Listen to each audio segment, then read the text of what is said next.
여러분 기적을 믿으시나요? 믿지 않으시나요? 믿든 안 믿든 간에 우리 주변에는 종종 기적과 같은 일들이 일어나 기사거리가 되곤 합니다. 설교를 준비하면서 어떤 기적이 있는지 찾아보니까 지금부터 3년 전 2014년에 10월 미국에서 81세 먹은 돔 드보니스라고 하는 할아버지가 3일 연속 그 골프에서 홀인원을 기록했다는 것입니다. 홀인원 그게 무엇인지 여러분 또 모르시는 분도 계시지만은 100m 이상 먼 거리 여기에서 그 볼을 쳐서 그 작은 공이 그 홀의 구멍에 들어가는 것을 말하는 것이죠. 여러분 이분은 65년 동안이나 골프를 쳤다고 그래요. 근데 자기가 그 3일 동안 홀인원을 한 그 기록을 당신도 믿지를 못한다. 왜냐하면 프로 선수들도 일생 홀인원을 한 번을 맛본다는 것이 그리 쉬운 일이 아니라고 하지 않습니까? 그런데 이 나이 드신 분이 3년 전 10월 6일에 그 노스캐롤라이나주 칼라비시 팜프스테 골프 클럽 17번으로 해서 112야드, 그러니까 1야드는요 1m가 좀 못해요. 그러니까 100m 이상 쳐서 홀인원을 했어요. 얼마나 기분이 좋았겠어요. 그런데 그 다음 날 이튿날 7일에도 같은 주 선셋비치 시슬 골프 클럽 6번에서 이번에는 129m 약 130m까지 쳐가지고 홀인원을 잇따라 했다는 것이죠. 정말 날개가 있다면 하늘을 날고 싶었을 거예요. 그 다음 날입니다. 이 8일에는 장소를 옮겨 또 사우스캐롤라이나주 블랙무어 골프클럽에서 이번에는 118야드 약 120m를 쳐서 또 홀인원을 성공을 시켰습니다. 이 홀인원은 프로 골프들이 앞에서 말한 것처럼 평생 쳐도 정말 맛보기 힘든 경험할 수 없는 그런 기록이죠. 그런데 그것도 아마추어 81세 할아버지가 한 번도 아닌 사흘 연속 계속 홀인을 하였으니 이건 대기록을 넘어 기적이 아닐 수가 없는 것이죠. 3일 연달아 홀인원을 기록하는 일은 거의 불가능하다고 합니다.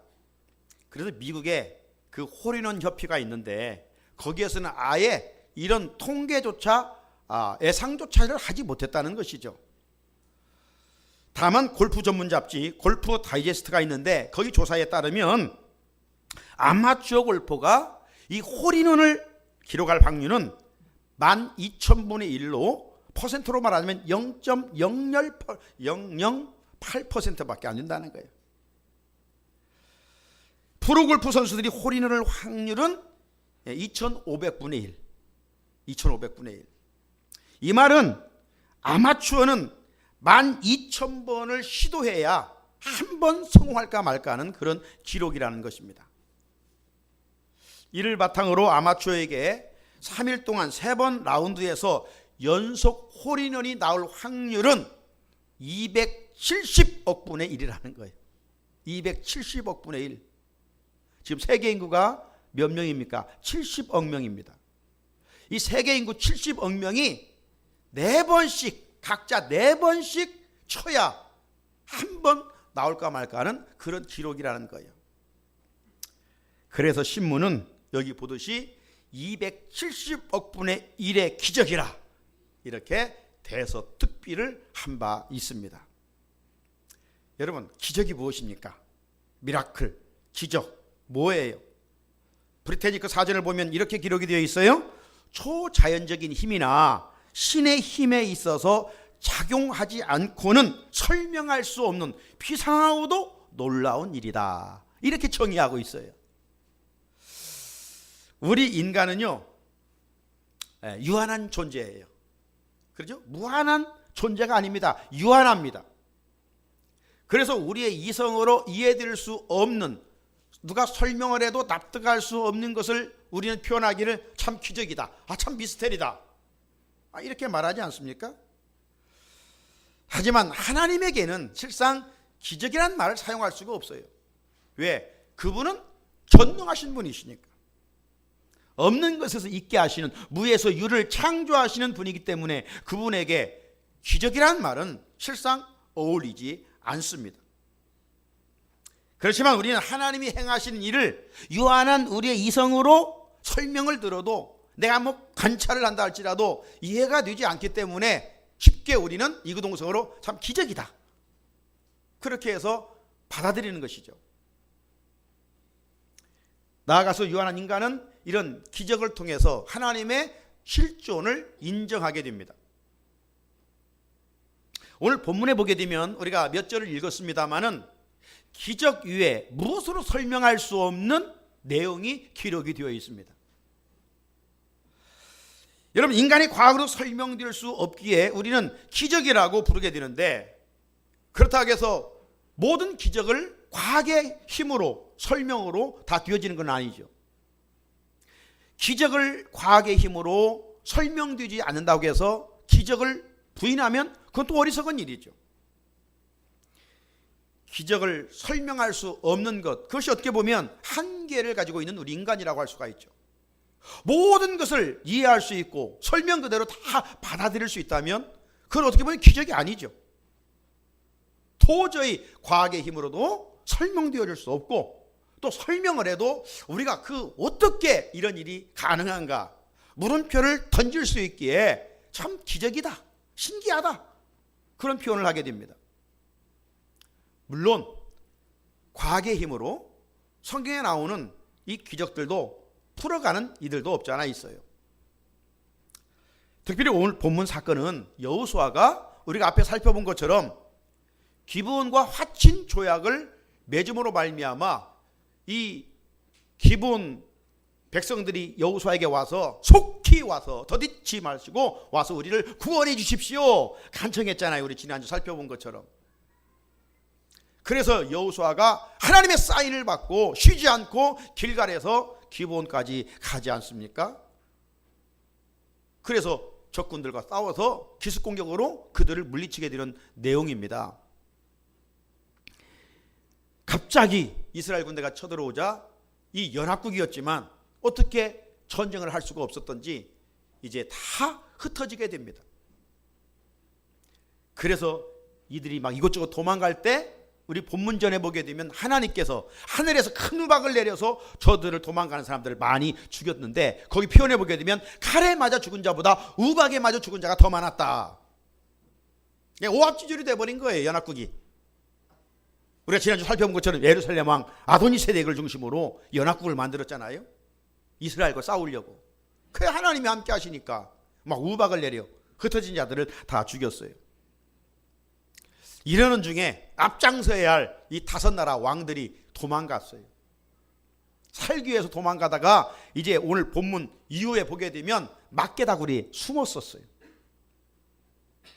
그런데 그 막게다굴에 들어간 것을 누가 알려줌으로 말미암아 저들이 잡히게 되었고, 결국 죽어서 나무 위에 비참하게 달려있는 그 모습을 이제 본문 뒤로 기록되어 있습니다.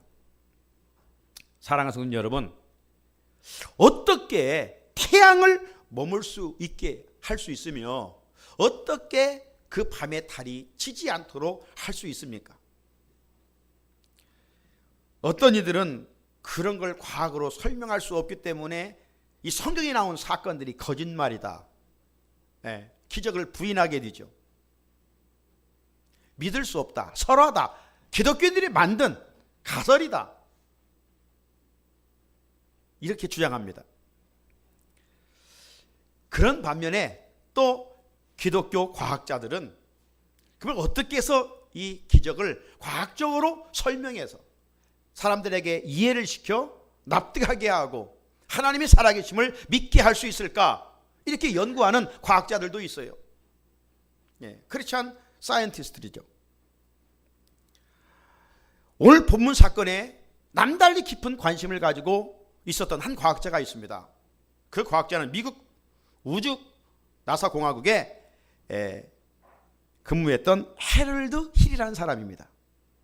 해럴드 힐.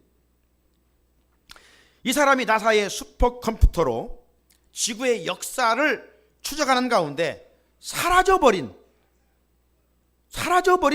두 번의 시간을 발견하게 됐어요. 여러분, 시간이 사라졌다는 것, 이거 참 이해할 수 없는 거 아니에요? 우리가 살고 있는 이 지구는 이 공전과 자전을 통해서 낮과 밤의 균형을 이루고 하루 24시간을 만들어 가잖아요. 이게 시간이 사라졌다는 것은 지구의 자전이 지금 감소됐다는 거예요. 공전이 아닌 자전이. 그는 이 일에 의구심을 품고 이 여호수아 10장에 오늘 읽은 본문의 전쟁 연대를 컴퓨터에 입력을 시켜봤어요.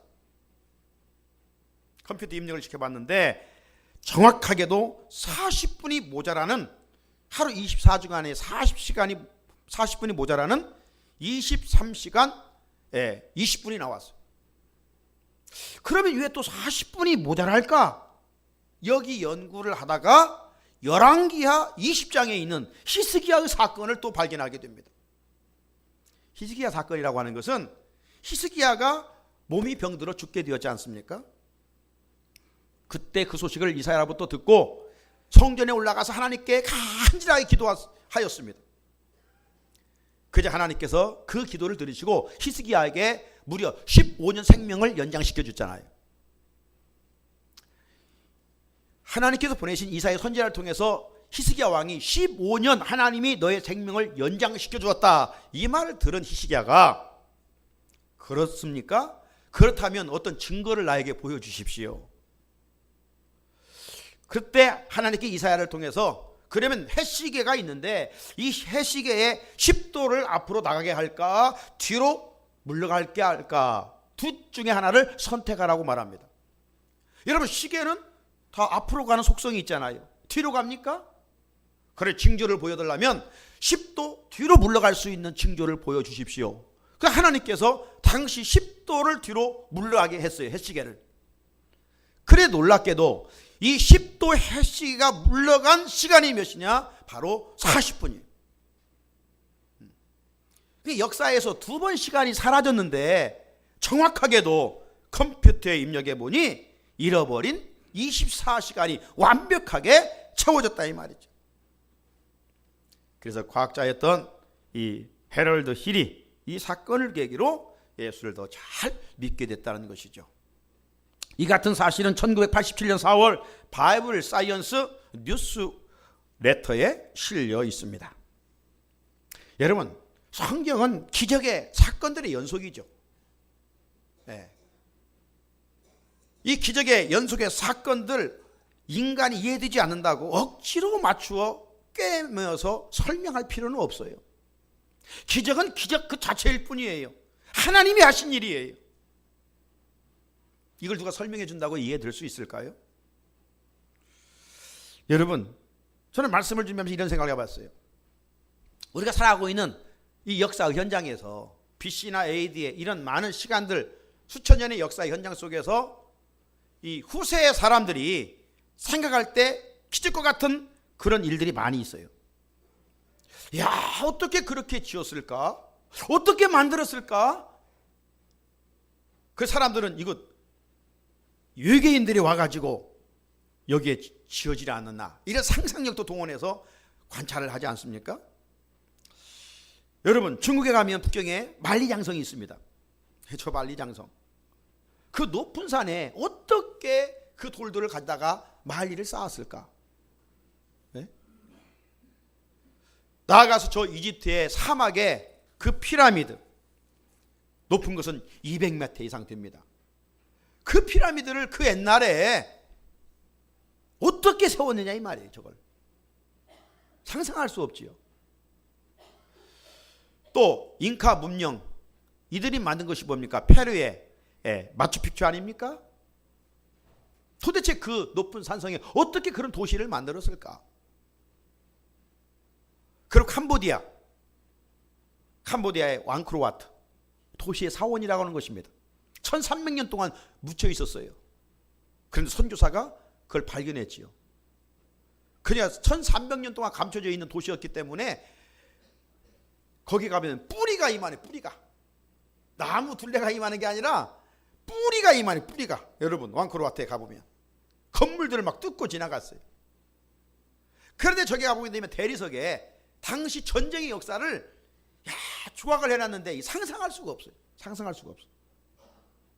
지금 21세기 현대 과학 문명으로도 저런 건물들을 도대체 어떻게 지었는지 알 수가 없잖아요. 누가 했어요? 사람이 했어요. 사람, 하나님이 지은 유한한 인간도 저런 건물들을 만든다면 하나님이 무엇을 못하시겠어요? 성경의 기적들 과거로 물론 다 증명할 수가 없습니다. 그렇다고 하나님 행하신 기적들이 뭐 성경의 기자들이 만든 것일까요? 날조된 것일까요? 결코 그렇지 않아요. 능력이신 하나님, 말씀이신 하나님이 행하신 것이죠. 신이신 그분이 하신 것이죠. 여러분, 성경은 어떻게 보면 기적의 체계예요. 하나님이 기록했으니까.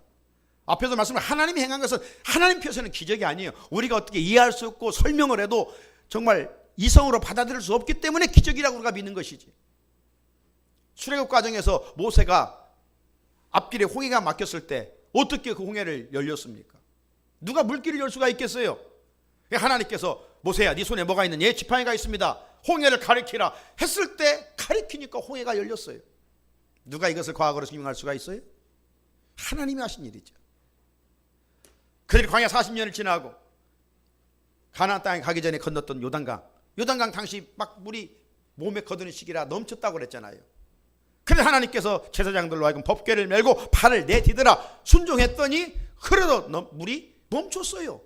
누가 그것을 과학으로 증명할 수가 있겠어요?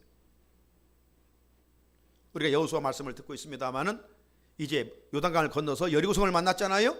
여리고성 뭐 싸워가지고 무너뜨렸습니까? 하나님이 말씀하십니다. 하루에 한 바퀴씩 6일 동안 돌아라. 6바퀴 돌았지요. 마지막 날 7바퀴 돌아라. 7일째는 7바퀴 돌았지요. 13번 도는 순종 속에 하나님이 와르르 무너뜨려 주셨어요. 그 여리고성이 무너졌잖아요.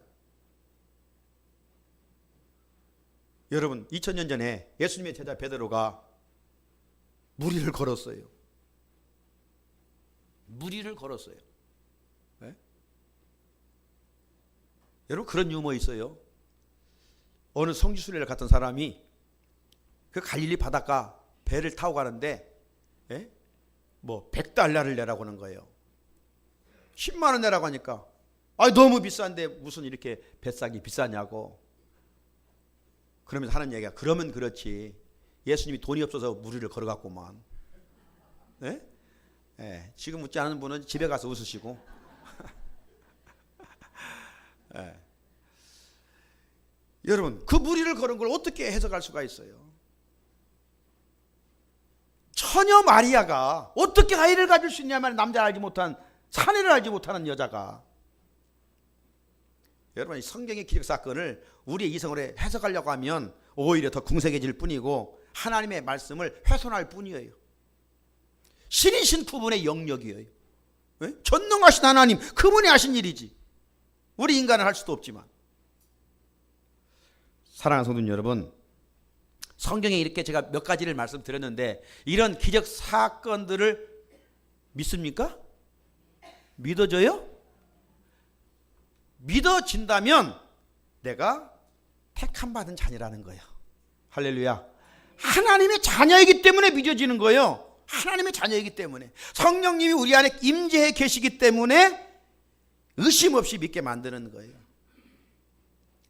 우리가 예수 믿으면서 기적 중에 기적은 뭐냐? 성경 말씀을 믿는 거예요. 다른 게 아니에요. 눈앞에 어떤 현상이 나타나고 암덩어리가 떠나고 이것도 우리는 기적이라고 말할 수 있죠. 그러나 진정한 기적은 뭐냐? 내가 지금 예수 믿는 거예요. 말씀에 나온 기적들을 그대로 믿는 거예요. 적지 않은 사람들이 예수를 믿으면서도 하나님의 능력과 위대함을 내 얕은 이성으로 제한하려고 하는 죄를 범하는 이들이 있어요. 만약 내 이성으로 이해될 만큼만 그런 능력을 행하는 하나님이라면 우리가 믿을 이유가 없지요. 뭘 그 하나님을 믿어요? 나하고 동급인데. 그렇잖아요? 주님은 그런 말씀을 했어요. 모든 죄는 사함을 받되 성령을 속이는 자는 사함을 받지 못한다. 누가복음 12장 10절이죠. 누구든지 말로 인자를 거역하면 사하심을 받으려니와. 믿지 않은 사람들이 말로 뭐 하나님이 어디 있어? 하나님 살아계셔?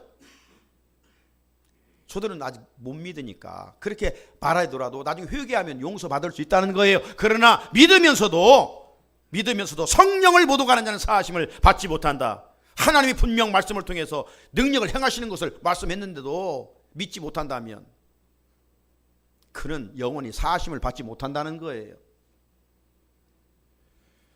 성령님이 하시는 일이 뭡니까? 성령님이 하시는 일은 예수님을 믿게 하는 일입니다. 예수님을 믿게 하는 일, 그리고 예수님이 행하신 일을 믿게 하는 거예요. 그러므로 하나님이 행하시고 예수님이 행하신 성경에 기록된 기적을 믿지 못한다면 나는 이미 택함 받은 자녀가 아니에요. 죄사함의 은혜를 입은 자가 아니에요. 역으로 내가 하나님의 말씀에 나와 있는 기적들을 믿는다면 나는 하나님의 자녀가 되는 권세를 얻었을 뿐만 아니라 예수 그리스도의 보혈로 모든 죄를 사함받았다는 증거인 줄로 믿습니다.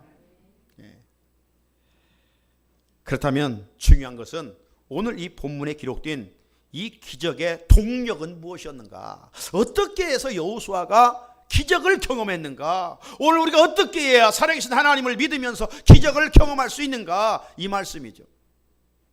어떻게? 결정적인 근거는 여호수아의 기도였습니다. 자, 12절을 같이 읽어보시죠. 12절 시작. 여호와께서 아모리 사람을 이스라엘 자손에게 넘겨주셨던 날에 여호수아가 여호와께 아뢰어 이스라엘의 목전에서 이르되 태양아 너는 기브온 위에 머무르라 달아 너도 아얄론 골짜기에서 그리할지어다 하매 아멘.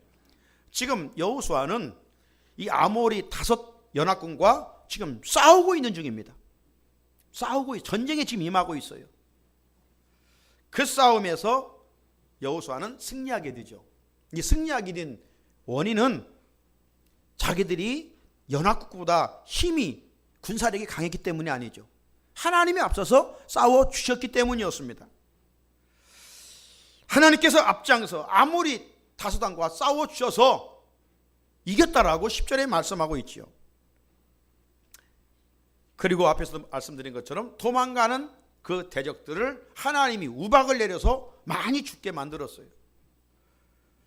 여러분, 이런 이기는 상황 속에서, 승리하는 상황 속에서 오늘 여호수아는 이렇게 10절에서 기도해서 12절에서 기도하고 있어요.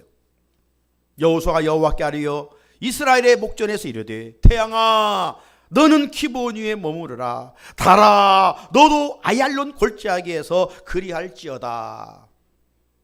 저는 이 말씀을 준비하면서 이 여호수아의 기도가 우리에게 주는 2가지 교훈을 생각해 봤어요. 하나는 기도한 시점입니다. 언제 여호수아가 기도했습니까? 전쟁에서 지금 패배하고 있을 때, 어려우니까 힘드니까 그때 기도한 것이 아니라 이기고 있을 때, 싸우고 승리하고 있을 때, 잘 되고 있을 때, 이때 기도했어요. 여러분, 우리 솔직한 경험으로 우리는 언제 기도합니까? 힘들 때, 어려울 때, 한마디로 아쉬울 때 하나님께 기도해요. 그잖아요? 우리는 힘들면 하지 말라고도 기도해요. 그래서 갑자기 새벽기도 나온 사람이 보면 왜 나왔나? 무슨 어려운 일이 있나? 이런 생각을 가질 때가 있어. 하지 말라고도 해. 하나님을 믿는다면. 그죠? 그것도 참으로 중요한 일이에요. 그래서 고난당한 것이 내게 유익이라. 고난받아서 하나님 찾으니까 은혜죠. 그런데 문제는 뭐예요? 잘 나갈 때, 형통할 때, 문제가 없을 때 기도한다는 거 쉽지 않아요. 기도하다가도 잘 나가면 그냥 기도줄을 놔버려요. 그리고 내가 잘나서 내가 똑똑해서 된 것처럼 착각에 빠집니다. 그런데 여호수아는 승리하는 과정에서 지금 이기고 있어. 이제 하나님이 안 도와주셔도 이기고 있는데 뭐. 그런데 이기는 과정에서 기도했다. 이것이죠. 또 하나는 기도의 내용입니다. 기도의 내용. 오늘 여호수아는 우리 같이 그냥 평범한 기도를 드린 게 아니에요. 비범한 기도를 드렸어요. 도대체 어떤 생각 속에서 이런 기도를 드렸는지. 네? 어떤 기도를 드렸어요? 하늘에 있는 중천에 떠 있는 태양아, 머무르라. 머무르라. 우리가 이 적군들을 다 환한 데서 죽여야 되겠다. 밤중에 떠 있는 달아. 네? 어제 보름달이 그냥 크게 떠 있었는데 이 보름달 하치지 말라. 네. 이런 기도를 드렸어요. 여러분, 역사 현장에서 이런 비범한 기도를 드린 사람이 누가 있습니까? 상상할 수 없는 기도예요. 우리는 기도를 돌아보면 어찌 보면 너무 평범한 기도, 내 이성으로 소화드릴 수 있는 기도만 드리고 있지는 않는지. 여러분, 어떻게 해서 여호수아가 이런 엄청난 기도를 드렸을까요? 전능하신 하나님을 온전히 신뢰했기 때문에, 하나님은 능치 못함이 없으심을 믿었기 때문에 이런 기도를 드린 것 아니겠어요? 그래서 하나님이 그런 기도를 들으시고 큰 감동을 먹었습니다. 우리 자녀들이 뭐 가진 거 없을지라도 어머니 아버지 걱정 마세요. 내가 부모님 책임지겠습니다. 네? 말로만 해도 그냥 부모님들 감동받잖아요. 응? 이놈이 이제 철들었네. 네. 그래, 속으로는 너나 잘 살아 하면서도 그 말 한마디에 천냥빚을 갚는 것처럼 부모의 마음이 대견스럽다 이 말이죠. 감동 먹잖아요. 하나님 아버지, 우리 아버지라잖아. 아버지, 우리는 자녀고. 그게 이런 비범한 기도를 드리니까 하나님이 감동 드셨어요. 그래서 14절에 여러분 보십시오. 14절, 여호와께서 사람의 목소리를 들으신 이 같은 날은 전에도 없었고 후에도 없었나니 이는 여호와께서 이스라엘을 위하여 싸우셨음이니라. 할렐루야. 이전에도 이렇게 기도드린 사람이 없다는 겁니다. 전에도 이렇게 능력 있는 기도를 드린 사람이 없었다는 거예요. 사랑하는 성도 여러분, 오늘의 우리의 삶의 현장은 지금 국가적으로나 사회적으로나 참으로 어렵기 때문에 우리의 개인적인 삶도 어려움이 이어지고 있는 그런 현실 아닙니까? 나아가서 악한 것들이 집요하게 우리를 달려와 우리를 믿는 자로서의 합당한 삶을 살지 못하도록 무너뜨리고 있어요. 마치 아모리 5개 연합국이 기브온 민족을 향해서, 이스라엘 민족을 향해서 달려오듯이 말입니다. 이런 상황에서 우리가 어떻게 해야 승리할 수 있습니까? 다른 것이 아니라 이때 우리에게 필요한 것은 하나님이 행하시는 기적이 필요합니다. 그러면 여호수아는 어떻게 해서 하나님의 기적을 경험했어요? 다른 게 아니에요. 하나님께 진심의 마음을 담아 기도하였기 때문입니다. 기도하였기 때문이에요. 지금 삶이 힘든 부분이 있습니까? 지금 어려운 문제가 있습니까? 그것 때문에 누구를 탓하고 원망하고 불평하고 있지는 않는지요? 여러분, 고난 때문에 원망 불평한다면 내가 죽는 겁니다. 내 영도 망가지는 겁니다. 고난 가운데 우리가 할 일은 바로 여호수아처럼 기도하는 것이에요. 그러면 그 고난은 축복의 씨앗이 되고 변장된 축복으로 우리에게 다가오는 줄로 믿습니다. 질병과 자녀의 문제, 물질과 사업의 문제, 그 어떤 문제로 지금 캄캄합니까? 그때가 원망 불평할 때가 아니라 바로 기도할 때예요. 기도할 때예요. 고난 중에 하나님을 찾는 일. 하지만 오늘 여호수아를 통해서 또 하나의 귀한 교훈이 무엇입니까? 지금 문제가 없느냐? 잘 뛰고 있느냐? 형통하고 있느냐? 교만병에 벌리지 말고 그때가 더욱더 하나님께 간절히 기도할 때다. 문제가 없을 때 기도할 때다. 그런 기도를 드릴 때 하나님이 크게 감동을 받으시는 거예요. 평범하게 기도하기보다는 오늘 여호수아처럼 믿음의 배짱을 실어서 살아계신 하나님께 기도할 수 있기를 바랍니다. 믿음의 배짱, 믿음의 대장부가 되어서 기도하라 이 말이에요. 그러면 하나님 행하시는 놀라운 일들을 경험하게 될 것입니다. 하나님은 오늘도 우리에게 기적을 베푸시기를 원하고 계셔요. 어떤 자들에게 기적을 베풀어 주신다고요? 전능하신 하나님, 살아계신 하나님을 온전히 신뢰하며 믿음으로 기도하는 사람입니다. 말씀을 붙들고 하나님의 능력을 인정하며 부르고 짓는 자들입니다. 다른 사람이 아니라 오늘 2부 예배에 참석한 우리 각자가 여호수아처럼 믿음의 배짱을 가지고 하나님께 부르짖음을 알미하마 여러분의 삶 속에서 역사하시는 기적을 일으키시는 하나님을 만나고 살아가는 은혜가 있으시기를 주님의 이름으로 축복합니다. 같이 주신 말씀 붙들고 하나님, 악한 것들과 싸워 이길 수 있는